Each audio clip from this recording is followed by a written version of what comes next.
Well, welcome everyone that is here today. Well, you guys in the room and also people online. So welcome again. So let me break down for you what we have for this afternoon session today.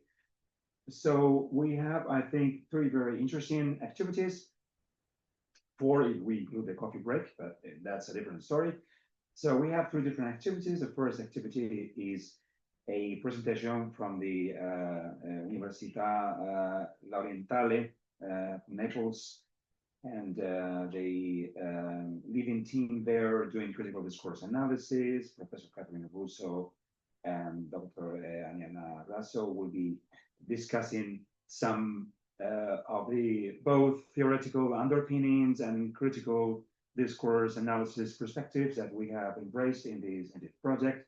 So they will, way bring closer to us how we can approach the understanding of these discourses. So I really trust that this will be a very interesting presentation and one where we can probably get to know better some of the different ideas that we can use whenever trying to understand, as I said earlier, these discourses.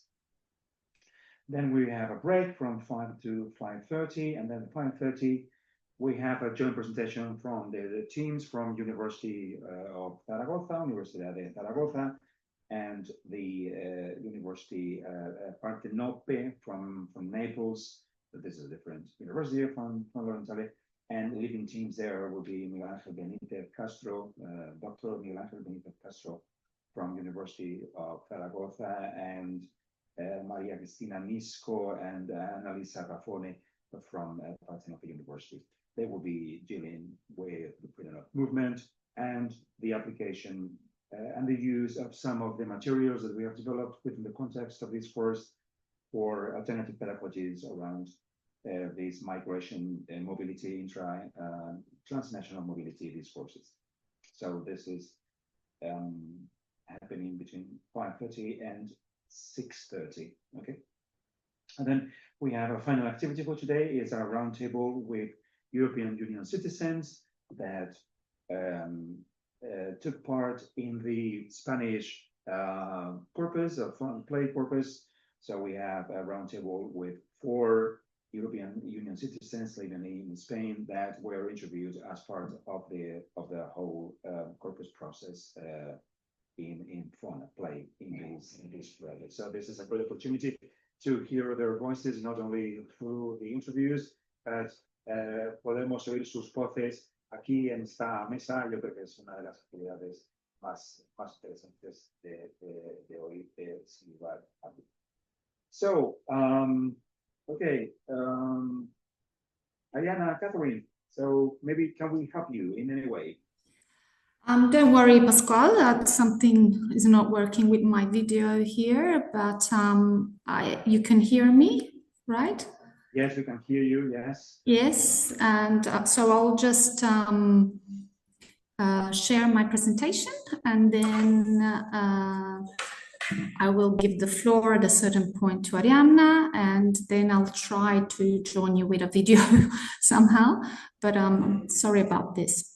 Okay, so I'll just take a moment to share the presentation. Yes.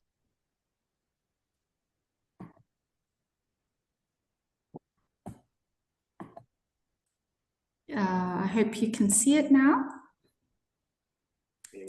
Yes, it's happening now.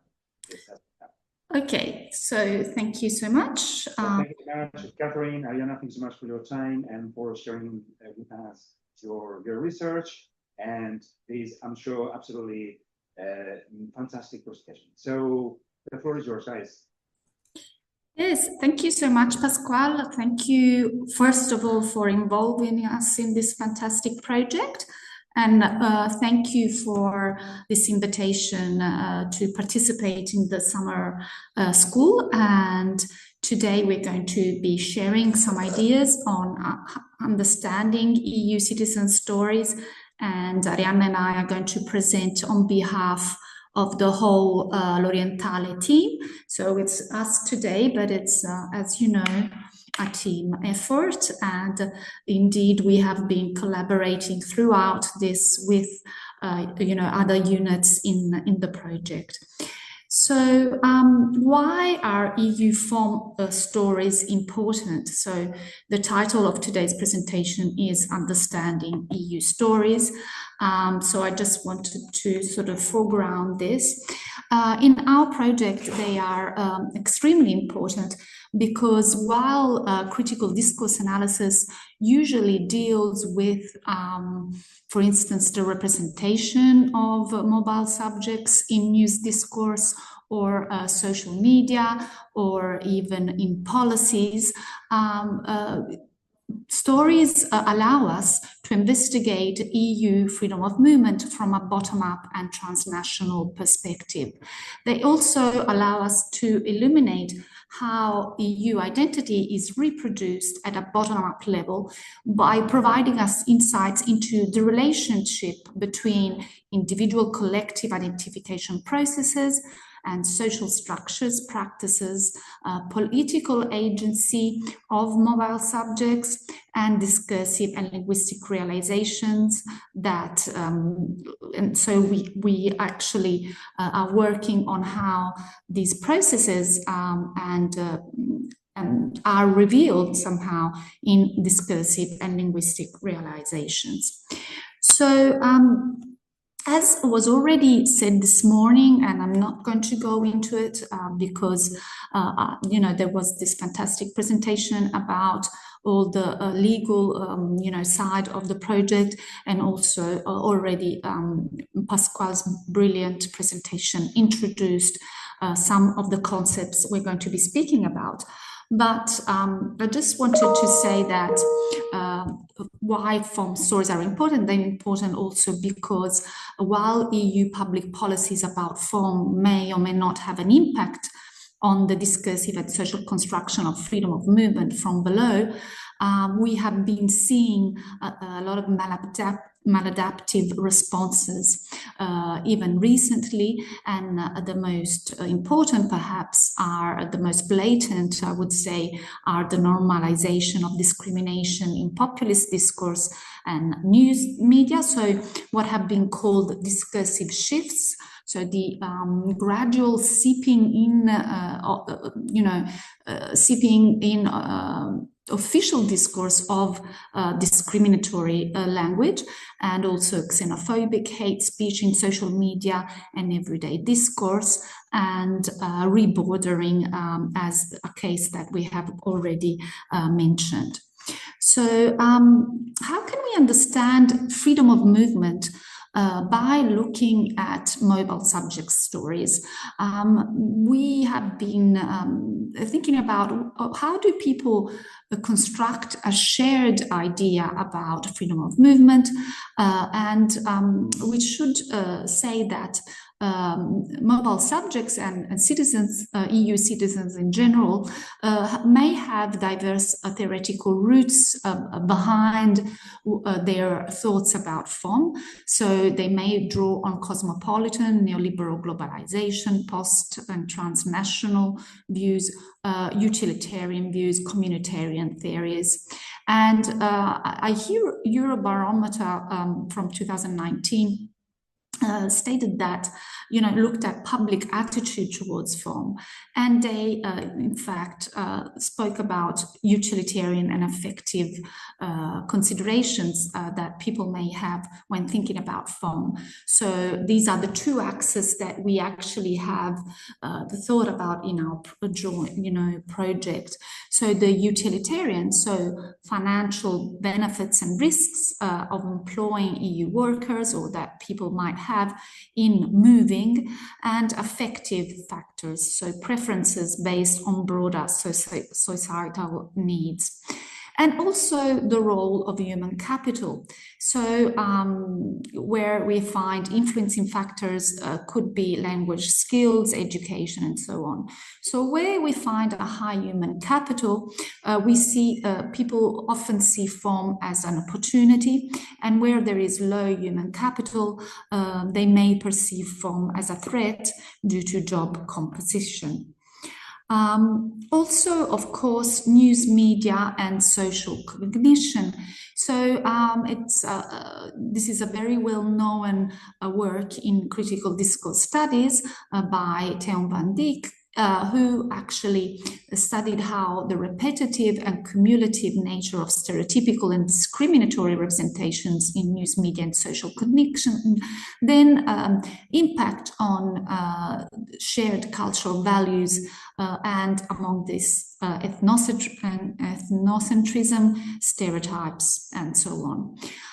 So studies exploring instead stories, so everyday narratives and accounts, which stories we may find stories in interviews, but also in social media, so small stories and so on and so forth, have revealed that individuals from dominant and majority groups worldwide often echo the same negative portrayals of FOM found in the news. And so this perhaps is not new when we think about dominant and majority groups, but ideologies disseminated in public discourses are sometimes adopted by mobile subjects themselves. And mobile subjects themselves may or may not support bordering practices of exclusion and access. So we want to think about also about what is dominant, invisible, unmarked, normative in EU FOM. So what, and this we can do by looking at ideology and presuppositions. So what is taken for granted in this concept? What are omissions, assumptions we have when thinking about the EU FOM? And this indeed comes out very clearly in some of the interviews. And so now I'm going to move instead from FOM as a social construct, as something that we create together, towards understanding EU identity and identification through FOM stories. And a premise that I think is interesting and that is not to be taken for granted, that as Franco Zappettini said, EU transnational processes have had a profound impact on geopolitical orders, as well as on established notions of affiliations, belongings, and imaginaries of communities, challenging in particular social identities constructed around nationhood and encouraging more self-reflexive and cosmopolitan views of the world and society. So I guess this is a challenge for instance, as we can see in many interviews, this identification processes between the EU and maybe a national self and so on. And it does, of course, it's not shared by everybody, and some people may oppose the EU identification and so on. And also another important premise is the process of identification and the structural dimensions of society. So as Michal Krzyzanowski notes, EU identities emerge discursively as a combination of the individual, the social, the agentive, and the structural dimensions of society, and are therefore equally driven by individual experiences and collective visions. So here I sort of put it into this graph where we have an EU identification process that obviously is conditioned by other elements, so structural dimensions of society. And this is why we introduced, for instance, as we will see in in our shared annotation scheme, we introduced, for instance, formal elements, bureaucratic, institutional membership or institutional bordering, and so on. And so EU identity somehow is formed both by individual experiences and collective visions and so on. So again, in this process of identification, stories are fundamental in that individuals and processes of identification are only ever created, if you want, in narratives, because identity per se does not exist. It does exist in the variety of inventories of identities that may be relevant to individuals and groups in different circumstances. So we're saying, in other words, that we do identity and we create, this, both as an ontological and as a process. We do actually create these in true narrations about ourselves. And the importance of story was already it was already very important for this famous Paul Ricoeur philosopher, who thought about identity as sameness. And he stated that we may refer to identity as an uninterrupted continuity in the development of an individual.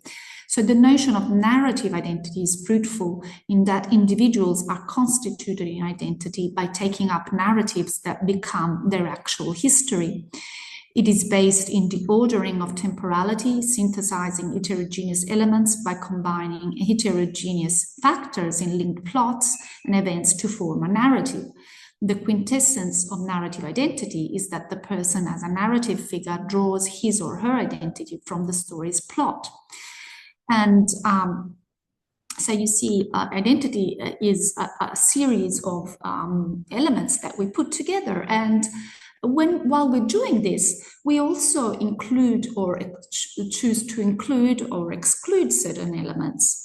And so this is important because, as you know, identity is precisely that, so being distinguished from others. And while for individual identities, we saw this morning through those fantastic interviews that Pasquale selected, how this was happening, this is also important for collective identities, and maybe a bit more problematic and sometimes dangerous. So a collective identity used as a completely static idea suggests that people belong to a solid, unchanging, intrinsic collective unit because of a specific history which people from that group have in common. And as a consequence, they may feel obliged to act and react as a group when they are threatened. And this is somehow what we've been seeing, unfortunately, recently with Gaza. So a story that people have told themselves has become incredibly dangerous. So collective identity or group identity refers to a shared sense of belonging to a group, and collective identity involves examining how social groups construct and represent their shared sense of self and belonging through language and discourse. So collective identities is something we do in discourse. Also involves, as I said before, inclusion and exclusion of groups. And I often quote Ruth Wodak. I use this quote to highlight that, in fact, this is a totally arbitrary, mutable process, and it may change in time. So just as we've been seeing with bordering, rebordering, debordering processes, we see, the inclusion and exclusion of groups, people, nation states, migrant groups, which change due to different criteria of how insiders and outsiders are defined in each instance. In this way, various topologies or group memberships are constructed, which sometimes include a certain group and sometimes do not, depending on social, political, and situational contexts and interactions. This is foundational also to understanding EU identity and identification informed stories. And it was somehow, drawn in this schematized version by Jones and Krzyzanowski, and in which, as you can see, we have a threshold, and we have on one side processes of identification that are constructed through belonging and attachment, and on the other side we see a membership, so a feeling which is optional in that there might not be a recognition or acknowledgement of a certain individual or a certain group as a member of, for instance, the EU. So we see a clash with the structural, so this process of identification may clash with structural conditions of membership, like, for example, residence rights and citizenship, which limit belonging to target communities, and also symbolic membership, so language views about language, cultures, and so on. And personal, and here Jones and Krzyzanowski also identified personal and emotional aspects as part of this identification process, and especially so also both of the belonging and attachment and membership, and as we will see, we sort of also want to think about. Then we thought about identity, and on the other side, we actually drew upon this to think about two categories. So EU membership and symbolic bordering. So these are both fundamental. Membership and bordering denote processual active terms deriving from a verb where individuals do the identifying, are identified, or draw borders, are affected by borders. And sorry, these may be both formal and symbolic, as we see here. So these are two categories of the formal membership and formal bordering. So formal membership refers to the experience of inclusion according to formal criteria and legal requirements that are generally imposed by institutions or organizations. And obviously here we have an interplay between the EU and nation states, which are authoritative institutions with highly centralized classificatory power in the production of acceptable and unacceptable forms of membership.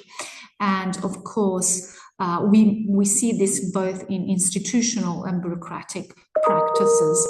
And formal bordering occurs when individuals or groups face barriers, discrimination, or isolation within a formalized structure, institution, or organizations.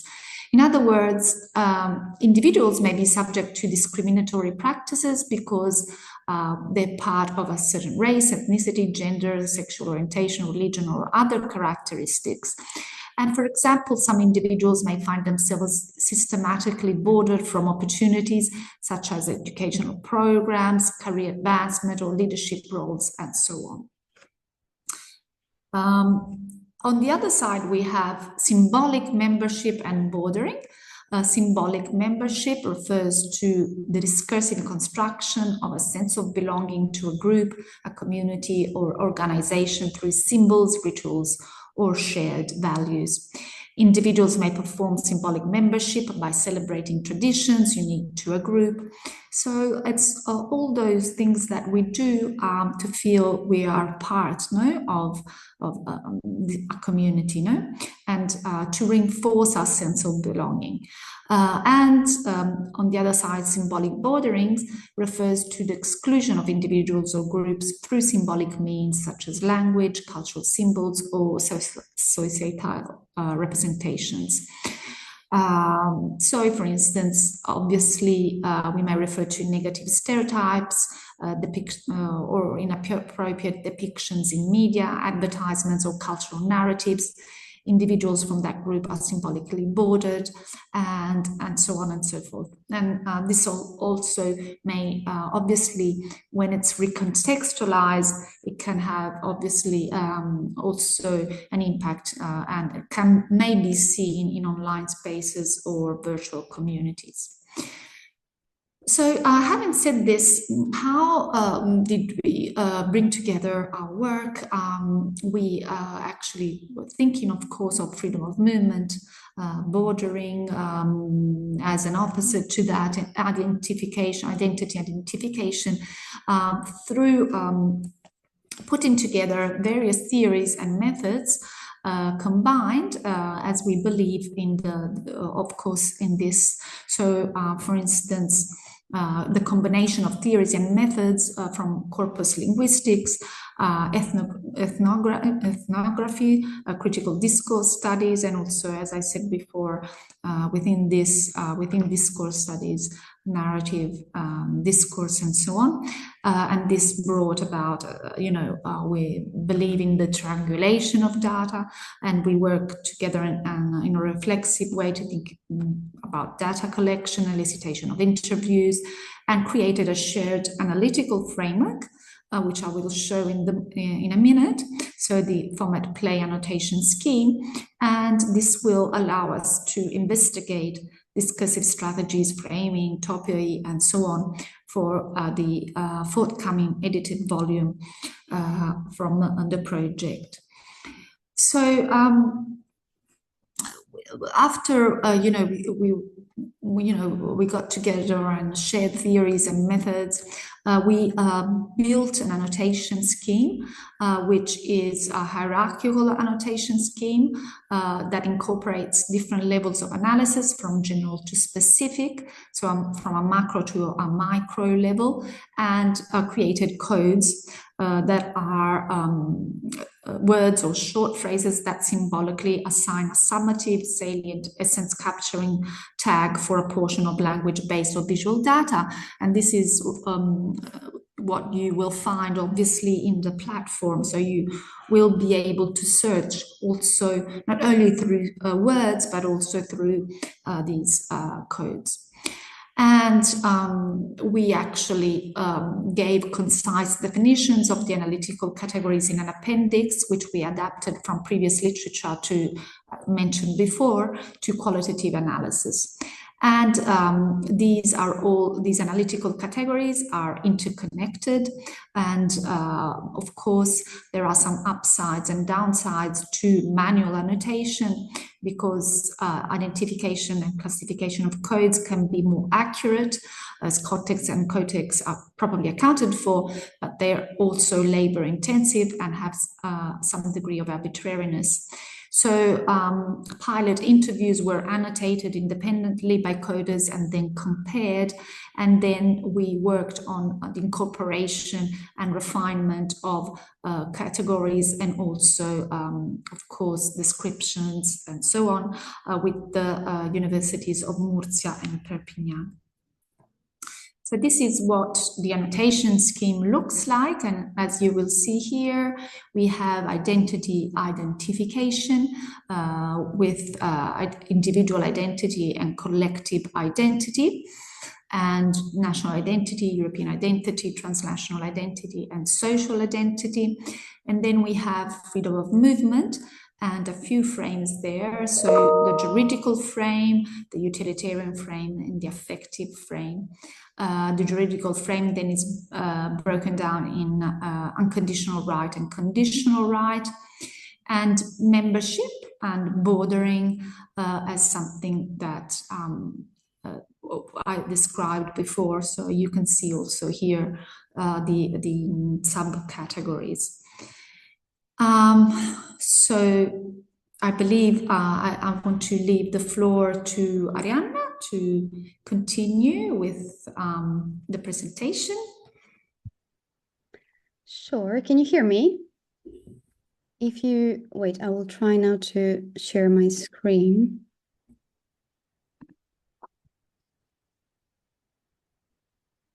Okay, can you see my screen? Yes, thank you. All right.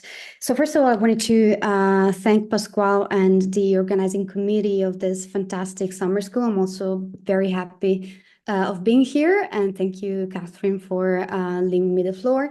So I will share a few things, a few reflections about the data, and then I will delve a little bit, dig a little bit deeper into the corpus that we collected. So in terms of data and method, as it has been previously mentioned actually by Pasquale, each research unit has collected 35 interviews for a total of 100 interviews.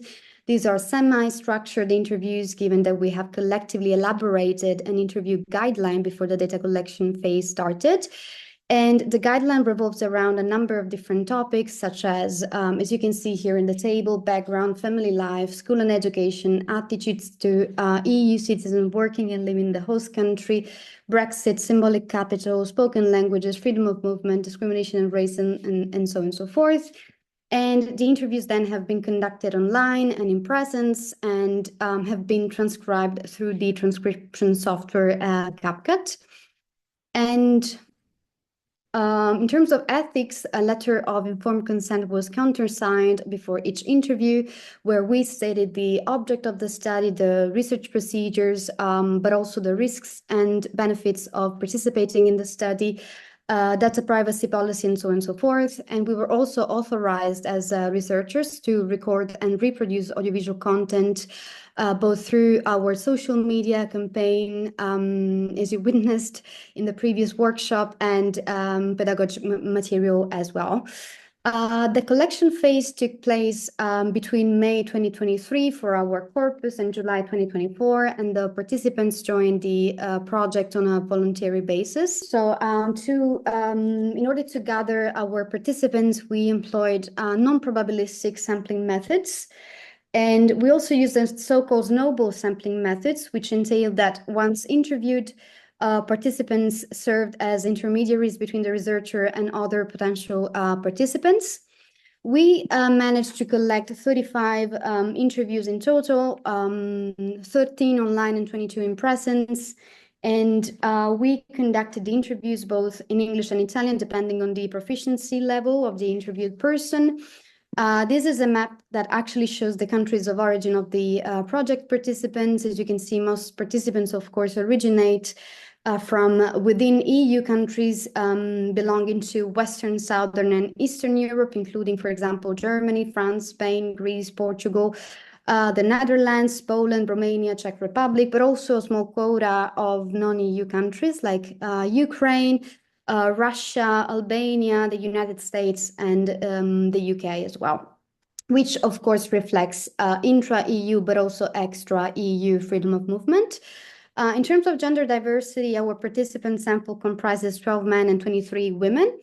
And we will comment on the overrepresentation of women at the end of the presentation too. In terms of age diversity, the majority of interviewees fall into the 20-29 and 50-59, but also 30-39 age ranges, showing that the corpus actually focuses on adult mobility experiences. And the 20-29 cohort actually represents younger and mid-career adults, who often, of course, navigated mobility for study or work. And there is also a notable concentration in the 50-59 age group, suggesting many participants have long-term migratory experiences in a way.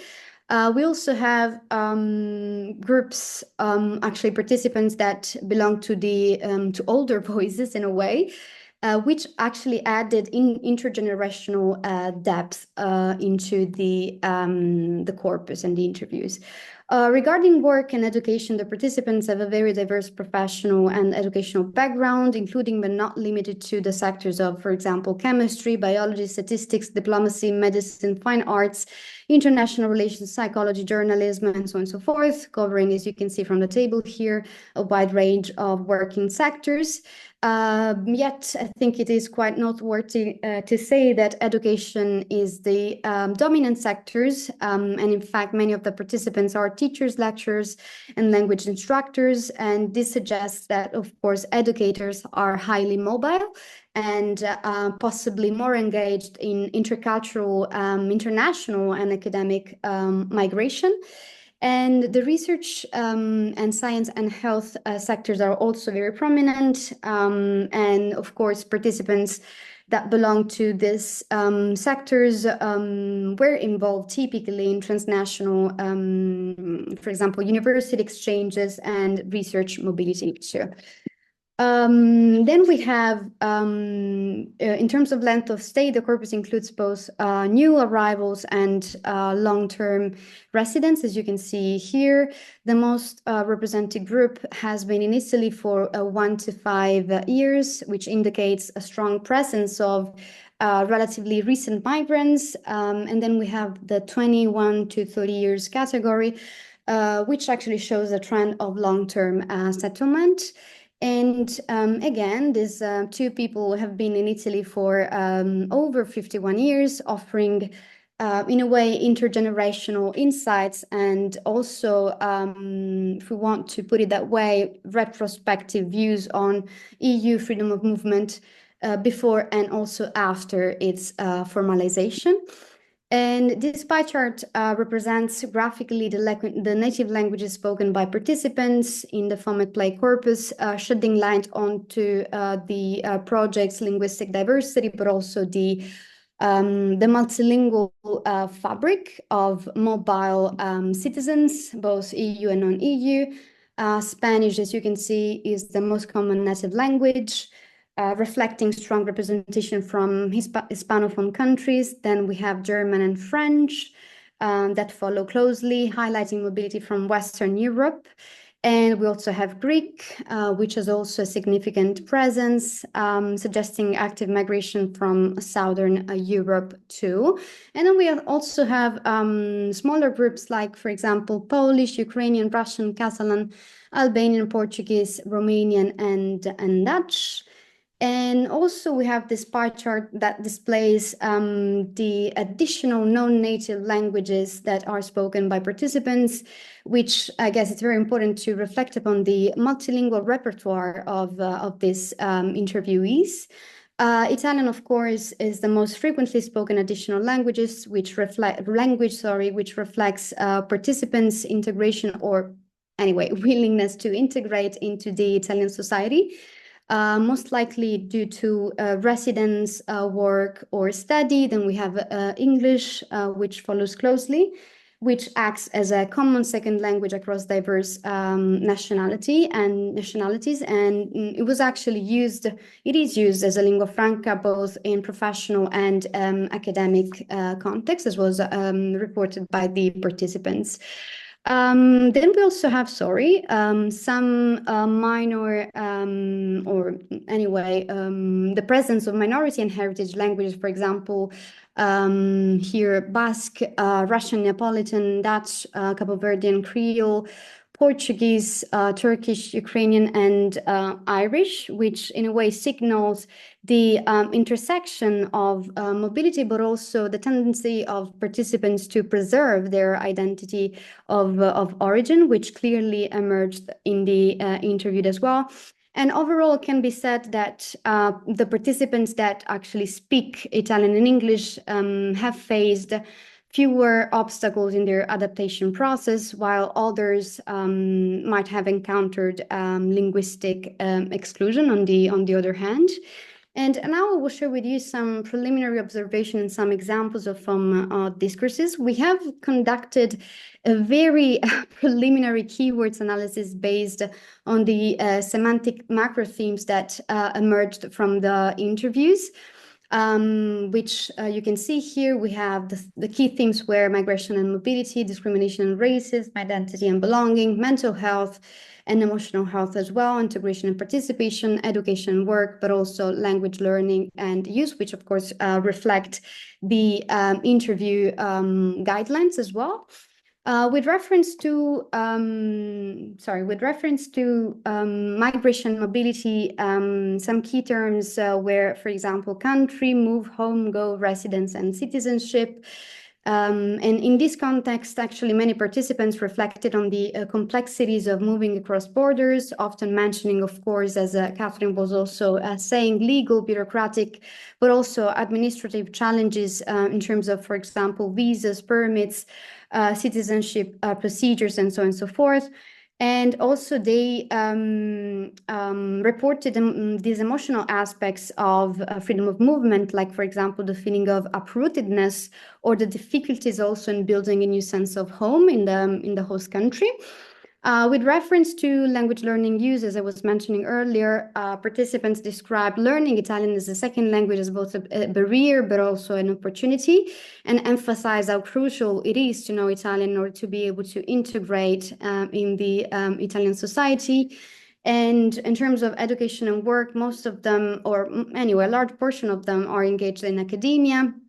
And they often address challenges, for example, in accessing educational opportunities and resources, but also professional pathways, as well as obtaining recognition of their foreign former qualifications, which once again highlighted a formal institutional type of bordering. Then, for example, we have, with reference to integration and participation, the key terms were participate, of course, community, integration, solidarity, and engaged. Engage as a lemma, and several participants further expressed in this sense a desire to engage more deeply and actively in the Italian civic and socio-cultural life. Their stories often, for example, mention the key role of local organizations, but also religious institutions, but also cultural projects as bridges for inclusion and socialization. Then we have, for example, in the field of mental and emotional health, key terms such as stress, alone, heart support, friend help, and in connection and opposition to the latter, in a way, emotional tools of displacement, adaptation, social isolation were also quite recurring.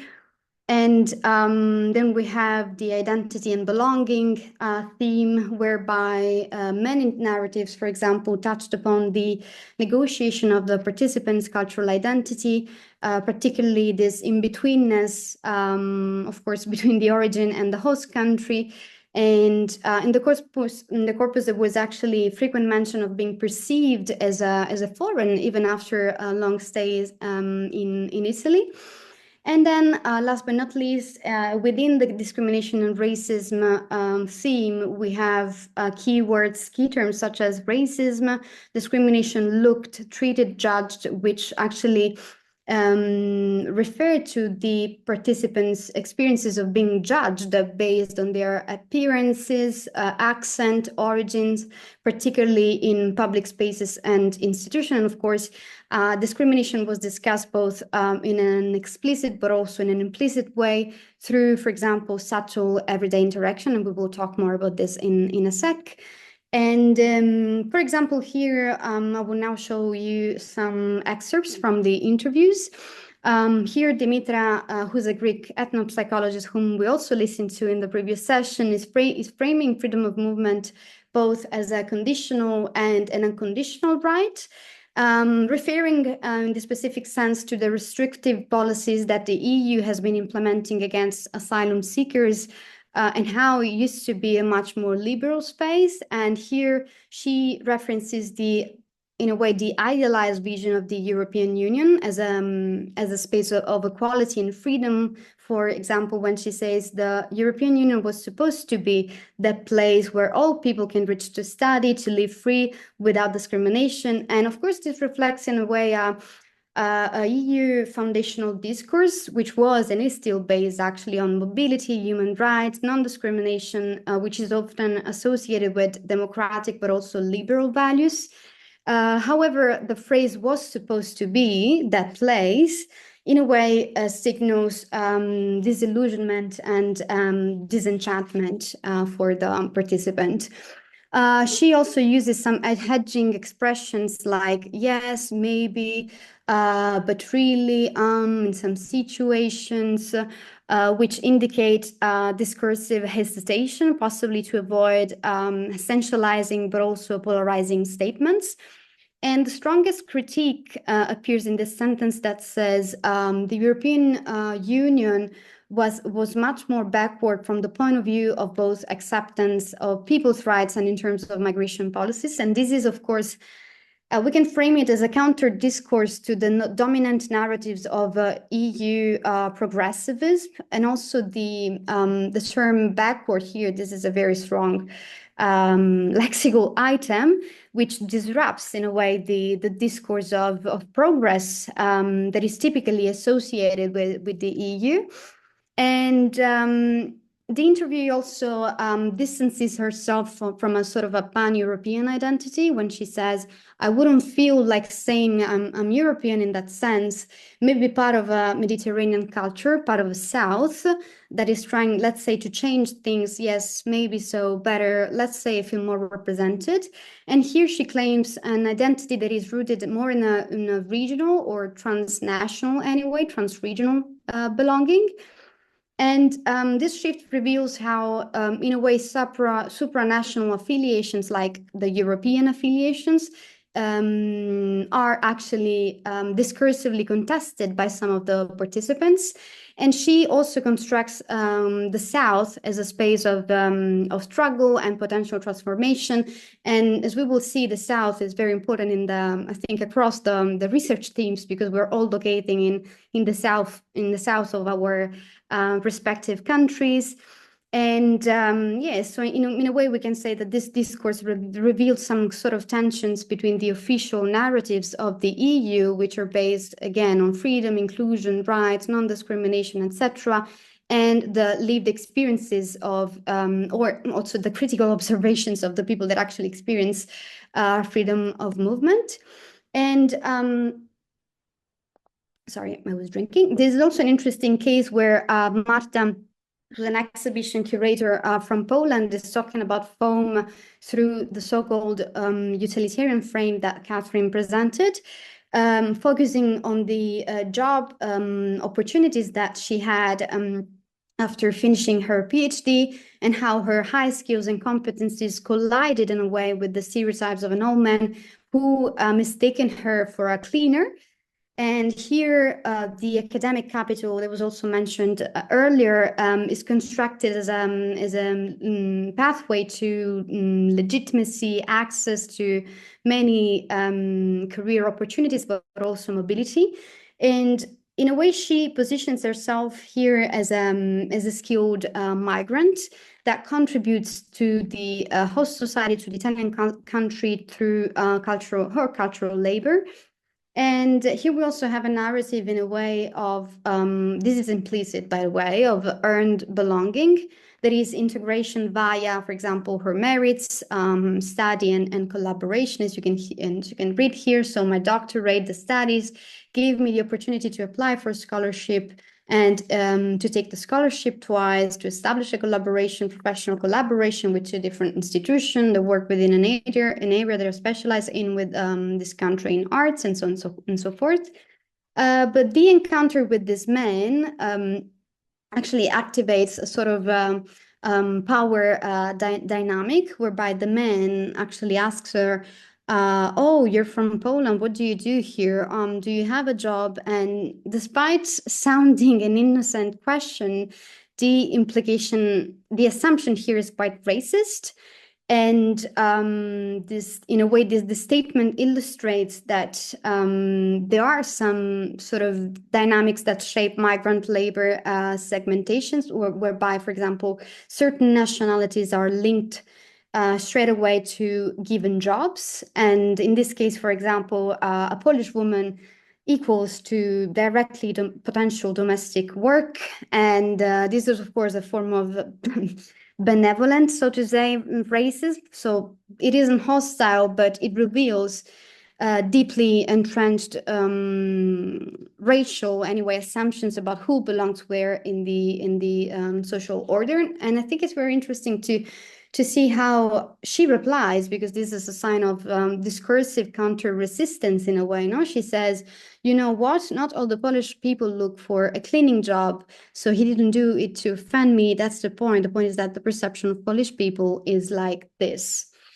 In this slide, we collected a few excerpts that, in a way, exemplify the framing of foam as an effective frame, which highlights the emotional dimension of an individual that moves across national boundaries to maintain, but also rebuild meaningful, effective relations. We have, for example, Edelgard, who says that my journey, love brought me here because I got to know this man and I left this handsome boy in Germany too. And here migration is framed, of course, through, we can say, the lens of love and desire. And the phrase, for example, love brought me here, centers in a way her emotions over, for example, her economic but also professional ambitions, and shifts again the focus from rational to effective motivation that prompted her mobility. And this discourse in a way aligns with traditional feminized migration narratives, where women's mobility is directly linked to men's mobility. And this, of course, subtly echoes patriarchal societal structures, and this perhaps explains the overrepresentation of women in the participant sample, meaning that there were many older women, but also adult women that followed their own partners and husband. This is a different example here. For example, yes, we are. This is Anca Budeanu, so a PhD student in linguistics from Romania. She says, I arrived in Italy in 2009, and therefore, right after Romania joined the EU, I came by bus from Romania. I came directly to Calabria because that's where my sister lived and lives. And so I went there because of my relatives. And she's, in a way, situating her migration trajectory in a temporal context that is basically right after Romania, yes, joined the EU. And the detail I came by bus here constructs in a way a working class, or anyway, lower middle class frame of migration that is grounded in economic necessities rather than romance. Or here we have an example of an elite, but also academic, but also professional migration pathways, where Marie France from France says that the journey that prompted me to meet my husband. So one of my cousins was also studying medicine in Naples, and she had recently married a university professor who was a heart surgeon. And basically my future husband was working with them as a cardiologist. So they, in my opinion, arranged it a little bit. And yes, so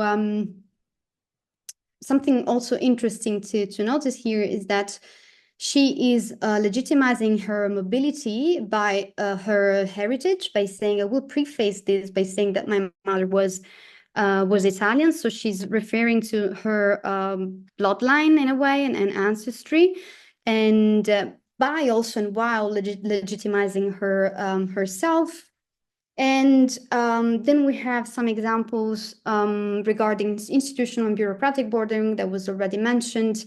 For example, here Leona begins by saying that she didn't feel any difficulties, but immediately actually contradicts herself by saying, I had a bit of money to support myself. Of course, I didn't have any documents. Everything was very difficult because, we were still not part of the EU.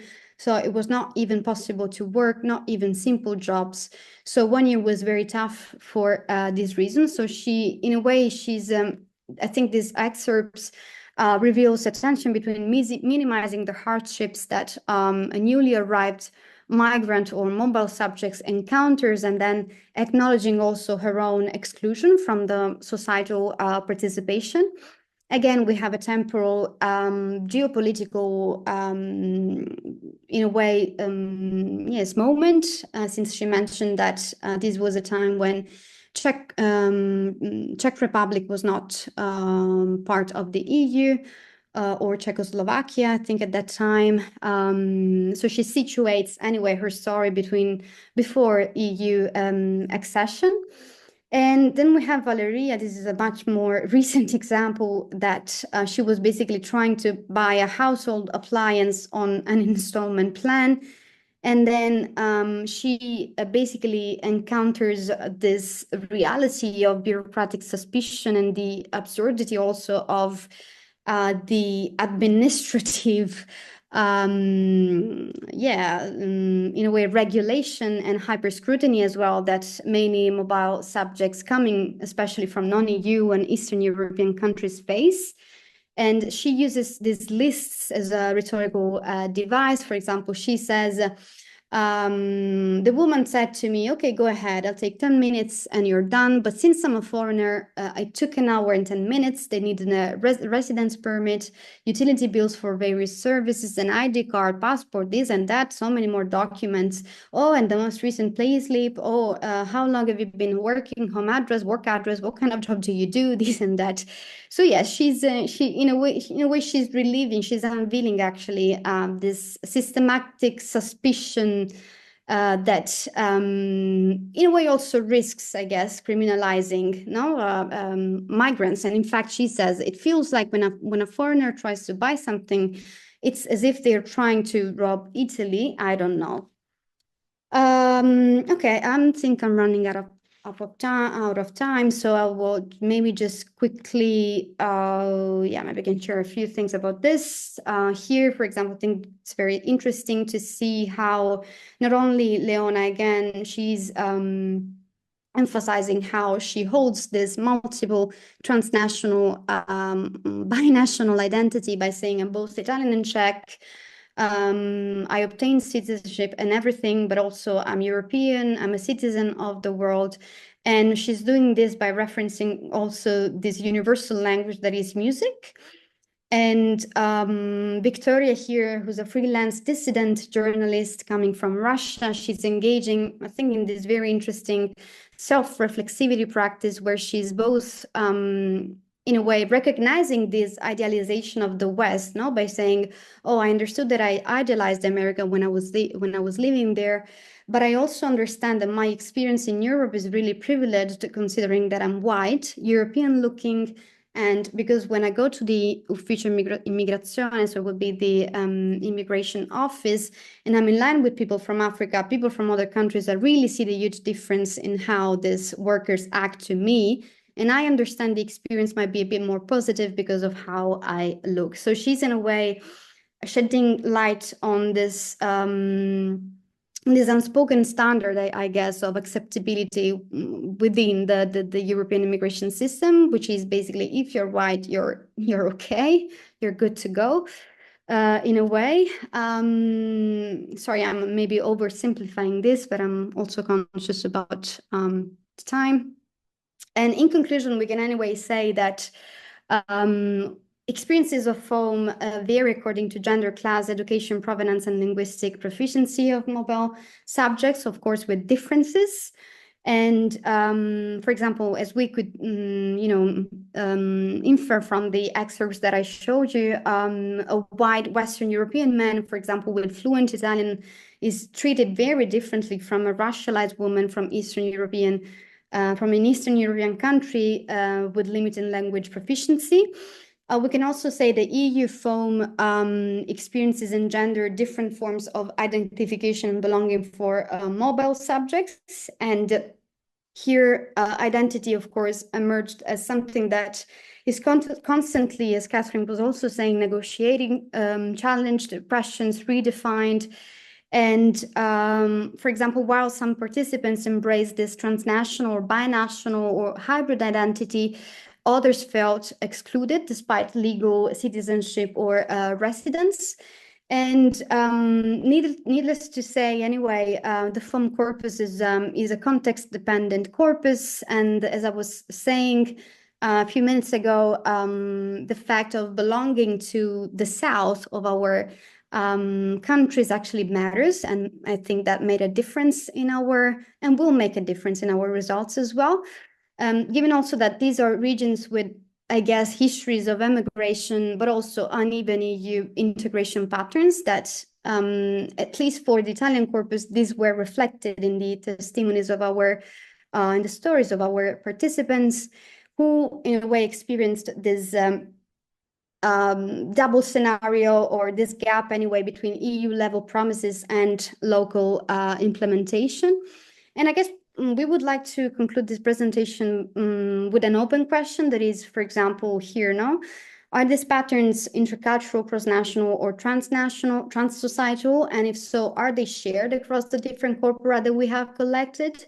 And what do they reveal about conflict and solidarity, for example? And what kind of insights do they offer into our inherent nature as mobile subjects, and the ways also in which our societies are accommodating these changes, both locally and globally? And so we look forward to exploring these questions and answers maybe with you at the Granada conference in September. And thank you for the space and for listening to our presentation.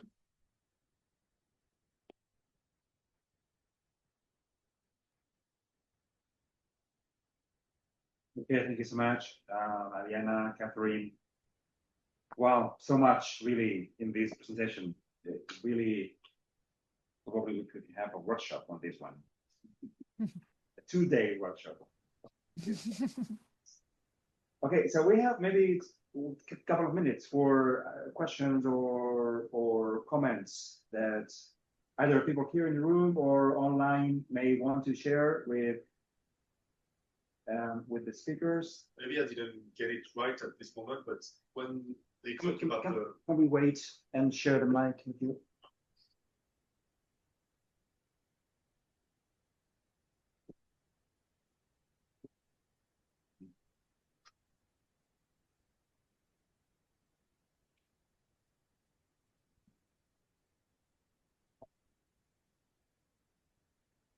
saying, maybe I didn't get you right when you talked about this, but about the Polish students that was offered a job, was this like every Polish people think that the rest of the world see them as what's the word? People who clean houses, or was this just how do I say that? Sorry.